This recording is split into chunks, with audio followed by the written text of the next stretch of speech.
बातमी आहे लवासा संदर्भात उच्च न्यायालयाने दिलेल्या आदेशासंदर्भातली। लवासातल्या बेकायदेशीर बांधकामाची चौकशी करा। मुंबई उच्च न्यायालयात या संदर्भात याचिका दाखल करण्यात आली आहे। शरद पवार, सुप्रिया सुळे, अजित पवार यांच्या नावाचा या याचिकेमध्ये समावेश आहे।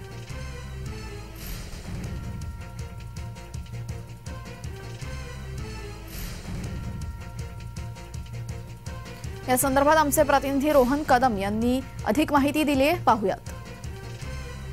पुण्याजवळील लवासा प्रकल्प पुन्हा एकदा चर्चेमध्ये आला आहे।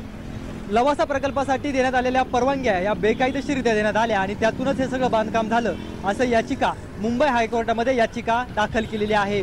याचबरोबर राष्ट्रपती शरद पवार, सुप्रिया सुळे आणि उपमुख्यमंत्री अजित पवार यांची याबाबत सीबीआय चौकशी करण्याची देखील मागणी या याचिकाच्या माध्यमातून करण्यात आलेली आहे। तर दुसरीकडे शरद पवार यांनी देखील वकिलांच्या मार्फत याचिका मुंबई हायकोर्टामध्ये दाखल केलेली पाहायला मिळते।